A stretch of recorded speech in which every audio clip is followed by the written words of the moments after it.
Hi, welcome to RevSportz. This is Ishan along with Snehashi, Trisha, and Bharat once again. This is another video or episode, whatever you like to call it, where we're breaking down each World Cup women's team into the strengths, weaknesses, threats, and opportunities. We've discussed quite a few teams at the moment. We've got another exciting team here. It's Team New Zealand. It's a strong team again, a bit of experienced youth once again, a team that can possibly qualify to the top four if they play smart cricket. We'll get to the teams first and then we'll break it down for you. So this is the team, guys. Sophie Devine, of course, captain. Susie Bates, Eden Carson, Easy Gaze, Maddie Green, Brooke Halliday, Fran Jonas, Le Kasprek, Amelia Kerr, Jess Kerr, Rosemary Mayer, Molly Penfold, Georgia Plimmer, Hannah Roy, and Leah Tahu. I tried there, I think I got one name wrong. I hope that's fine. But yeah, I can see Trisha laughing. But I'll get started off with you, Trisha. Strengths. Before you speak, I think Sophie Devine, I think this might be your last World Cup. So I think we'll have to speak a bit on that as well. So we'll get started off with the strength and then we'll come to Sophie Devine as well. And you have absolutely named the biggest strength of the New Zealand squad there, Sophie Devine. Yes, probably it's not only Sophie Devine's, but another New Zealand legend, Susie Betts. Probably it's there. It's her last World Cup too. But of course, Sophie Devine with the bat, with the ball, and I think she's a decent captain as well. Yes. Other than that, the other player, of course, who we have to talk about is Amelia Kerr. I mean, the UAE conditions will suit her. Recently, in the series against Australia, she took fifer and she's bowling very well. Especially the speed at which she bowls is almost perfect for the UAE conditions. And the other part of Amelia Kerr, of course, the batting. We know how good she is, So I think Sophie Devine, Amelia Kerr are the two bright spots for New Zealand. Other than that, Susie Betts in the field because she has the highest number of catches, and I think overall New Zealand fielding is another strength. Yeah, all right. New Zealand's fielding is another strength. As of now, from the top of my mind, these are the three things that I think of as their strengths going in. Yeah, and I think. Trisha, I think this side will have an added motivation knowing that it might be the captain's, or it is, I think it is Sophie's last World Cup. So that added motivation will definitely be there, which will be, one of those strengths to push this team forward. Bharat and Snehashi, anything to add? Yeah, those are the strengths, but the problem with New Zealand is somewhere else, I guess. We'll come to that next. But yeah. but that is where that problem is. Yeah. See, Susie Bates, obviously she's not getting any younger, but she started playing when I was in MBA or something like that. So she comes from a different era. In that sense, it comes from a different era. She's a very good player, but at this age, the strike rate is around 108. So again, it tells you that she comes from a slightly different era. So they have their strengths. Susie Bates is a very good player, especially in her prime. She can also bowl a bit. So Sophie Devine, Amelia Kerr. Outside of that, they have a problem. If you want me to talk about their weaknesses, Plimmer, someone like Plimmer, I don't think she's done much as a batter. Even if you look at some others, Isabella, I don't think she's done much. Hannah Rao, Rosemary Mayer, and all these girls. Outside of those three, they don't have much. But yeah, those three girls, Amelia Kerr, Sophie Devine, and Susie Bates are their key strengths. So it seems like the weaknesses will be the talking point in this video. But before that, Snehashi, Trisha mentioned a good fielding side. So definitely, taking a catches will definitely be a big factor here. And, in those crunch situations, an important catch here and there can make the difference. So definitely that will be a strength. Would you like to speak on that a bit more? And if there's anything else in your head? I think obviously they are a very good fielding side, and I think in world cricket, whether it's men or women, I think when it comes to a good fielding side, we always come up with the names like South Africa, New Zealand, Australia. They are always there. So I think obviously this is a strength of there. But as Trishadi said, I completely agree that Sophie Devine is the main strength for them, and obviously Amelia Kerr, the way she bowled and especially the way she bats. We have seen in WPL also. she can contribute with the bat, and in the middle order, like number 3, number 4, she can bat. So I think that's a very good capability for her. And these three are also my strength from this New Zealand side, because there are so many things to talk about their weakness. Just to add a point on here, I think one of her key strengths is her googly, the way she bowls the googly at pace. It's very difficult to play her. I guess she's a better batter in ODI cricket comparatively when compared to T20 cricket. But yeah, she's one of the key strengths with both at bowling and batting. Okay, thank you for that. Trisha, we'll move on to the weaknesses here. There will be quite a few, in my opinion. You already have a smile on your face, so I'm interested to know. Tell us the first one, and then we'll move ahead from there. I think first of all, their opening combination, is rather shoddy. I don't think Betts and Plemer should come out to bat, because Sophie Devine is your best batter. I don't see any reason why you're not giving her 20 overs. It's just 20 overs. You have to give someone like Sophie Devine 20 overs. So I think they should, for the World Cup, they should definitely go back to Devine and Betts opening. See, Betts' strike rate of 108 justifies itself when Devine is at the other end, because she holds one end and Devine plays the attacker role. But the moment you move Devine from there and get a Plemer, you don't have the same, like Betts doesn't have the same impact, because she takes a little time and she's more of a conventional player. Plemer herself is not a huge attack, is a huge power hitter or something of that sort. So you can't have two similar batters opening the innings. Also, in general, I mean, come on, it should be an unsaid rule. The best batter in your team has to face the 20 overs. And the other part too, the whole thing is, when Devine comes at number 4 after Amelia Kerr, she's not getting enough balls to settle in and hit. So she is generally someone who would be, in the power play overs, she might not run away with the game. But once Devine has settled in after the first 4 or 5 overs, then she just throws the kitchen sink at everything. I remember one of the innings in Bangalore, she was hitting sixes for fun. Yeah. And, that kind of a batter for New Zealand will win. Let's put it straight up. New Zealand will win if Devine scores a 70, 80 odd. And you're not going to get that if she comes at 4. It's impossible. But the other batters don't have enough firepower. So you have to promote your batter. That's one. The other thing is New Zealand bowling. I mean, someone like a Lee Tahuhu, when she returned, because there were a lot of issues with the New Zealand Cricket Board and all that, but eventually when she returned, you have a lot of expectations from someone like Lee Tahuhu, world-class bowler, no doubt about that. But again, inconsistent lines and lengths. Yeah. Yesterday was the last match of the Australia-New Zealand series. If you look at the way they bowled, the way they batted, I mean, they restricted Australia for 142. Could not win that game. And the problem, Ishan, is not about could not win the game. They lost a game where 143 was the target by 29 runs. Wow. So they got thrashed in a way. Yeah. Exactly. Which means you haven't even scored 120 in 20 overs. Yeah. And that is a bit of a problem. As far as the bowling is concerned, as I said, again, one day they will bowl well.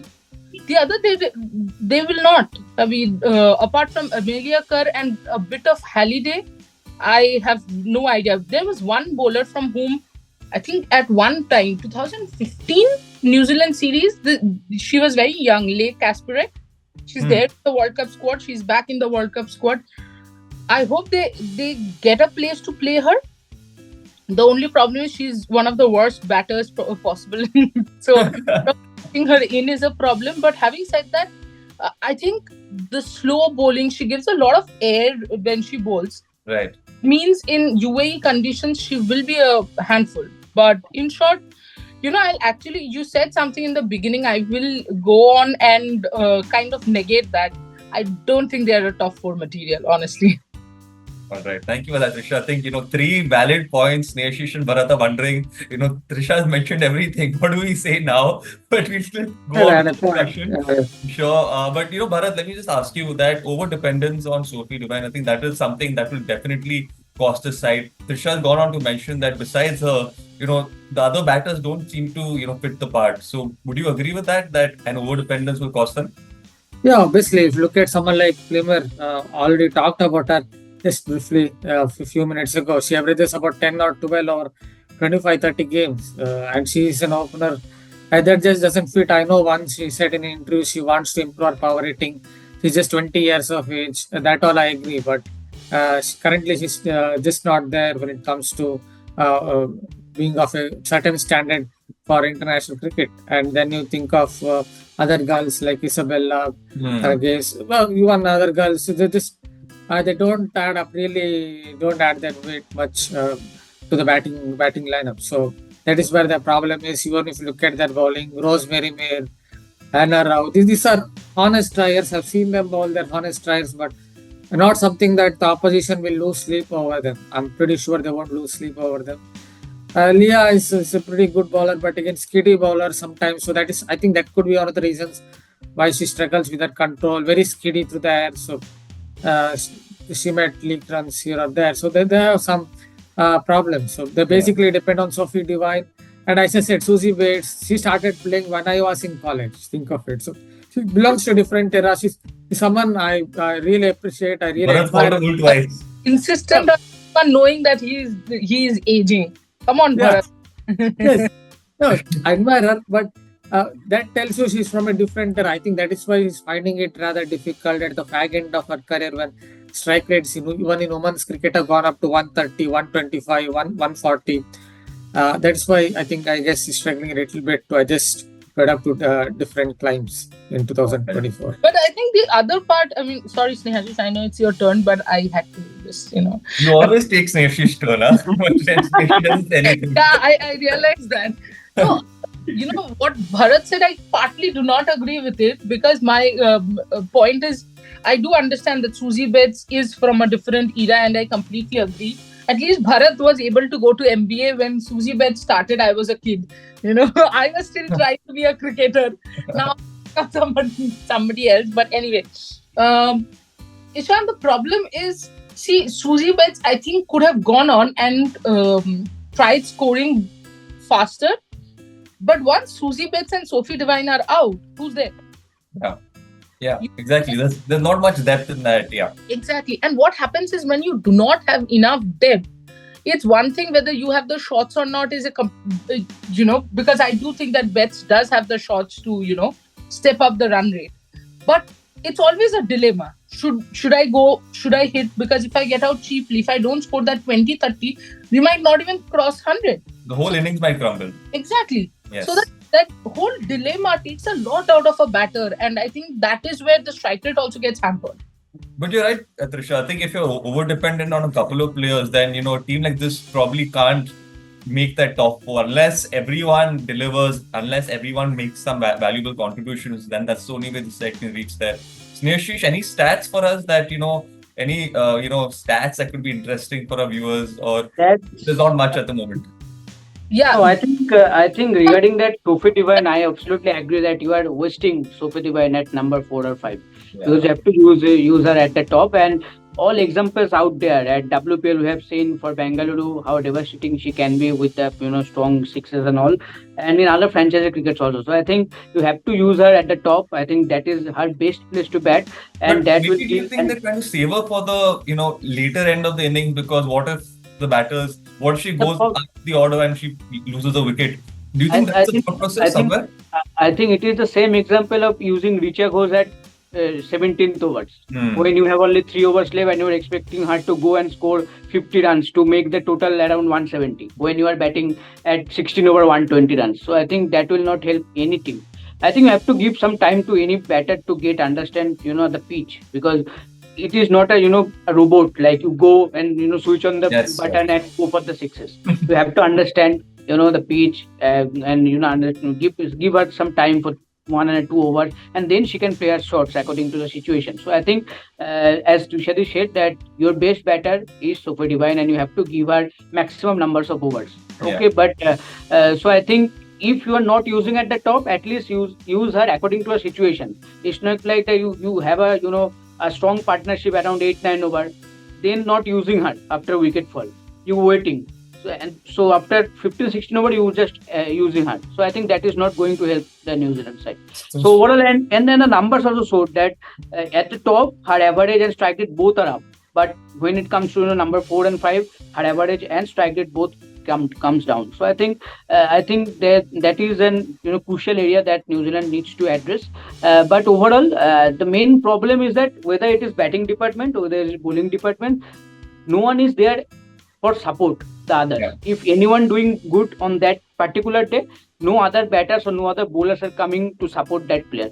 I think that is so. As a team, New Zealand need to click, and I think as a warning bell, this Australian series was perfect for them. When you're batting first, you are not scoring 150 runs. They have had many warning bells. Nothing is changing. The England series, they're devastating in the England series. Let me tell you, Ishan.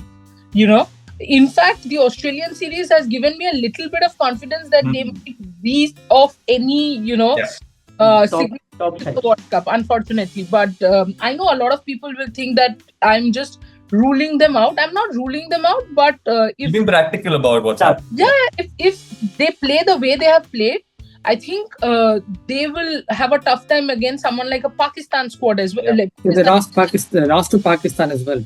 Exactly. Yes. December, they lost to Pakistan at T20. Pakistan, they lost to Australia. So okay, so here's the thing. Group A has the 5 teams. In that, for me, I think the weakest at this moment, or at least on papers and the way they have performed so far, is New Zealand. And I'm keeping them below Pakistan. Wow. All right. So Snehashi, no a podium finish for New Zealand then? Are you? What are your thoughts? No. No. They will struggle to come out of the group. All right. Okay. But it's going to be a tough battle for them. Yeah. Podium finish is only for Australia or England. That is final. Sri Lanka. Oh, Sri Lanka. Yes. Sri Lanka. India has no chance for podium finish. It is very difficult. Very difficult. Let me put it this way. We all want. But before every tournament, there is a gut feeling. Like I remember this IPL, I had written to a friend, I have a gut feeling KKR will win.